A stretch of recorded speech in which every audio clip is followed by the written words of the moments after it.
Bienvenidos a esta segunda edición de Puro Cuento. En esta ocasión vamos a revisar un cuento que nos ha dejado con una incógnita que sigue a más de 60 años de su publicación a través de elementos como el gótico, el terror psicológico e incluso el terror gastronómico. Quédense en el complot lector para conocer más de Alta Cocina de Amparo Dávila. Amparo Dávila es una reconocida escritora mexicana, cuya obra y en especial sus cuentos siguen presentes hasta el día de hoy. Incluso en México hay una convocatoria de cuento fantástico que lleva su nombre, después de que en 2015 recibiera la medalla Bellas Artes. El cuento que nos ocupa el día de hoy, Alta Cocina, forma parte de su primera colección de cuentos, llamada Tiempo Destrozado, y publicada en 1959. Que incluye otras piezas destacables como El huésped y Moisés y Gaspar. Con apenas una página de extensión, Alta Cocina nos presenta a un personaje sin nombre que nos confiesa su sufrimiento y remordimiento ante un platillo que se prepara en casa de sus familiares y cuyo ingrediente principal son unas pequeñas y misteriosas criaturas. Sin revelar más detalles, vamos con la lectura de Alta Cocina. Cuando oigo la lluvia golpear en las ventanas, vuelvo a escuchar sus gritos. Aquellos gritos que se me pegaban a la piel como si fueran ventosas. Subían de tono a medida que la olla se calentaba y el agua empezaba a hervir. También veo sus ojos, unas pequeñas cuentas negras que se le salían de las órbitas cuando se estaban cociendo. Nacían en tiempo de lluvia, en las huertas, escondidos entre las hojas, adheridos a los tallos o entre la hierba húmeda. De allí los arrancaban para venderlos y los vendían bien caros, a 3 por 5 centavos regularmente y, cuando había muchos, a 15 centavos la docena. En mi casa se compraban 2 pesos cada semana, por ser el platillo obligado de los domingos, y con más frecuencia si había invitados a comer. Con este guiso, mi familia agasajaba a las visitas distinguidas o a las muy apreciadas. No se pueden comer mejor preparados en ningún otro sitio, solía decir mi madre, llena de orgullo cuando elogiaban el platillo. Recuerdo la sombría cocina y la olla donde los cocinaban, preparada y curtida por un viejo cocinero francés. La cuchara de madera muy oscurecida por el uso y a la cocinera, gorda, despiadada, implacable ante el dolor. Aquellos gritos desgarradores no la conmovían. Seguía atizando el fogón, soplando las brasas como si nada pasara. Desde mi cuarto del desván los oía chillar. Siempre llovía. Sus gritos llegaban mezclados con el ruido de la lluvia. No morían pronto.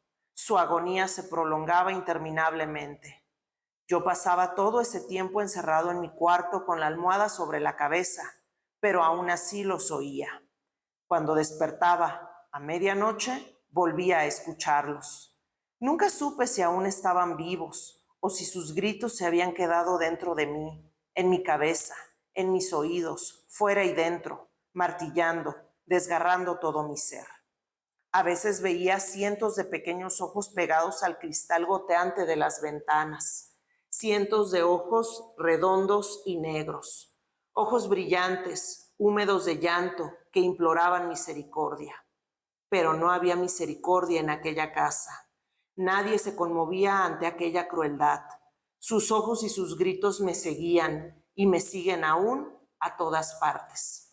Algunas veces me mandaron a comprarlos. Yo siempre regresaba sin ellos, asegurando que no había encontrado nada. Un día sospecharon de mí y nunca más fui enviado. Iba entonces la cocinera. Ella volvía con la cubeta llena. Yo la miraba con el desprecio con que se puede mirar al más cruel verdugo. Ella fruncía la chata nariz y soplaba desdeñosa. Su preparación resultaba ser una cosa muy complicada y tomaba tiempo. Primero los colocaban en un cajón con pasto y les daba una hierba rara que ellos comían, al parecer, con mucho agrado y que les servía de purgante. Allí pasaban un día. Al siguiente, los bañaban cuidadosamente para no lastimarlos. Los secaban y los metían en la olla llena de agua fría, hierbas de olor y especias, vinagre y sal. Cuando el agua se iba calentando, empezaban a chillar, a chillar, a chillar.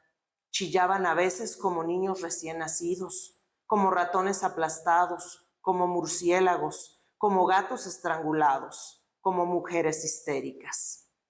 Aquella vez, la última que estuve en mi casa, el banquete fue largo y paladeado. Si es la primera vez que conoces este cuento, seguramente te estarás preguntando, ¿qué eran estas pequeñas y misteriosas criaturas? La respuesta es que no se sabe.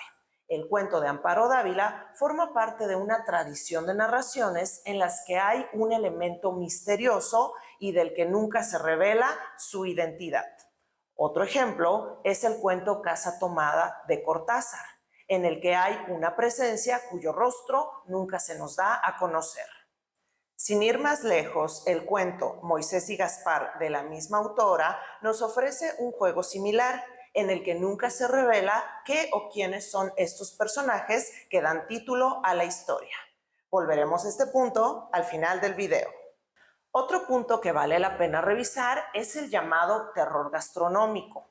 En nuestra cultura mexicana, la comida, que es sinónimo de goce, disfrute, familia, es totalmente revertido por el personaje de Amparo Dávila, quien sufre verdaderas pesadillas ante el platillo favorito de sus familiares. Este punto es muy destacado porque la incomodidad, el suspenso que sentimos al leer este cuento es el resultado de llevar hacia el terror elementos que normalmente no son asociados a este género. Regresando al misterioso ingrediente, sabemos que hay lectores que se han aventurado a buscar pistas y hacer investigaciones para descubrir qué había en esa olla. Eso nos parece totalmente válido. Sin embargo, creemos que al final ese detalle no es importante. Es decir, el significado del cuento no cambia si el ingrediente son lagartijas o caracoles o diminutas ranas o cualquier otra cosa que se nos ocurra. Lo importante del cuento es su significado y lo que nos hace sentir, piedad y empatía. La verdadera historia de terror es que el personaje está encerrado en su casa y rodeado de personas que considera crueles.